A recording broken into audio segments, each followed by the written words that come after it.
നമസ്കാരം, എല്ലാവർക്കും സുഖമാണല്ലോ. എൻ്റെ കഴിഞ്ഞ വീഡിയോസ് എല്ലാവരും കണ്ടിരിക്കുമെന്ന് കരുതുന്നു. കാണാത്തവർ കാണാൻ ശ്രമിക്കുക. കാരണം ഇന്നത്തെ എൻ്റെ ഈ വീഡിയോ അതിൻ്റെ തുടർച്ചയാണ്.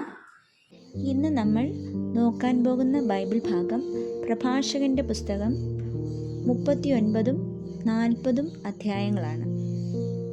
അപ്പോൾ നമുക്ക് ഇന്നത്തെ ക്ലാസ്സിലേക്ക് കടക്കാം. ഒന്നാമത്തെ ചോദ്യം: അത്യുന്നതൻ്റെ നിയമങ്ങൾ പഠിക്കുന്നതിൽ താൽപ്പര്യമുള്ളവൻ എന്തിലാണ് ഔത്സുക്യം പ്രദർശിപ്പിക്കുന്നത്? ഉത്തരം: പ്രവചനങ്ങളിൽ. അത് 39-ാം അധ്യായം 1-ാം വാക്യത്തിലാണുള്ളത്. രണ്ടാമത്തെ ചോദ്യം: എൻ്റെ വാക്ക് കേട്ട് അരുവിക്കരയിലെ പനിനീർച്ചെടി പോലെ മൊട്ടിടുവിനെന്ന് ആരോടാണ് പറയുന്നത്? ഉത്തരം: വിശ്വസ്തന്മാരായ പുത്രന്മാരോട്. അത് 39-ാം അധ്യായം 13-ാം വാക്യത്തിലാണുള്ളത്.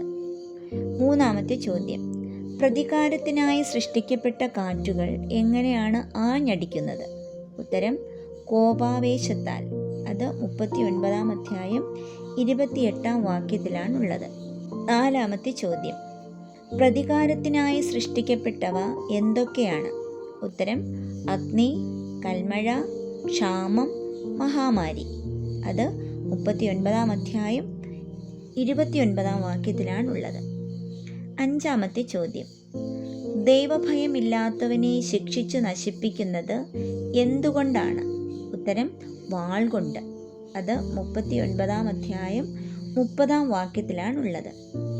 ആറാമത്തെ ചോദ്യം: മനുഷ്യന് വിഭ്രാന്തി ഉണ്ടാക്കുന്നത് എന്താണ്? ഉത്തരം: നിശാനിദ്ര. അത് 40-ാം അധ്യായം 6-ാം വാക്യത്തിലാണുള്ളത്. ഏഴാമത്തെ ചോദ്യം: എന്നേക്കും നിലനിൽക്കുന്നത് എന്തെന്നാണ് പ്രഭാഷകൻ പറയുന്നത്? ഉത്തരം: വിശ്വസ്തത. അത് 40-ാം അധ്യായം 12-ാം വാക്യത്തിലാണുള്ളത്. എട്ടാമത്തെ ചോദ്യം: ആരുടെ സമ്പത്താണ് കുത്തിയൊഴുക്കുപോലെ പെട്ടെന്ന് അപ്രത്യക്ഷമാവുന്നത്? ഉത്തരം: അനീതി പ്രവർത്തിക്കുന്നവൻ്റെ. അത് 40-ാം അധ്യായം 13-ാം വാക്യത്തിലാണുള്ളത്.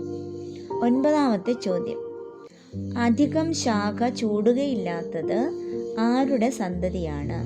ഉത്തരം: ദൈവഭയമില്ലാത്തവൻ്റെ. അത് 40-ാം അധ്യായം 15-ാം വാക്യത്തിലാണുള്ളത്. പത്താമത്തെ ചോദ്യം: ആരുടെയൊക്കെ ജീവിതമാണ് മധുരമായിട്ടുള്ളത്? ഉത്തരം: സ്വാശ്രയശീലൻ്റെയും അധ്വാനപ്രിയൻ്റെയും. അത് 40-ാം അധ്യായം 18-ാം വാക്യത്തിലാണുള്ളത്. 11-ാമത്തെ ചോദ്യം: എന്തൊക്കെയാണ് കണ്ണിന് ആനന്ദം തരുന്നത്? ഉത്തരം: പ്രസന്നതയും സൗന്ദര്യവും. അത് 40-ാം അധ്യായം 22-ാം വാക്യത്തിലാണുള്ളത്. 12-ാമത്തെ ചോദ്യം: ഭിക്ഷാടനത്തേക്കാൾ ഭേദം എന്തെന്നാണ് പ്രഭാഷകൻ പറയുന്നത്? ഉത്തരം: മരണം. അത് 40-ാം അധ്യായം 28-ാം വാക്യത്തിലാണ് ഉള്ളത്. ഇന്ന് നാം കണ്ട ചോദ്യോത്തരങ്ങൾ എല്ലാവർക്കും മനസ്സിലായെന്ന് കരുതുന്നു. ഇന്നത്തെ ചോദ്യങ്ങൾ കമന്റ് ബോക്സിൽ പിൻ ചെയ്തിടുന്നതായിരിക്കും. ഇനിയും എൻ്റെ ഈ ചാനൽ സബ്സ്ക്രൈബ് ചെയ്യാത്തവർ ചെയ്യാനായിട്ട് ശ്രമിക്കുക. ബെൽ ബട്ടൺ അമർത്താൻ മറക്കരുത്. എങ്കിൽ മാത്രമേ നിങ്ങൾക്ക് നോട്ടിഫിക്കേഷൻ വരികയുള്ളൂ. അപ്പോൾ സപ്പോർട്ട് ചെയ്യുക, പ്രാർത്ഥിക്കുക. താങ്ക്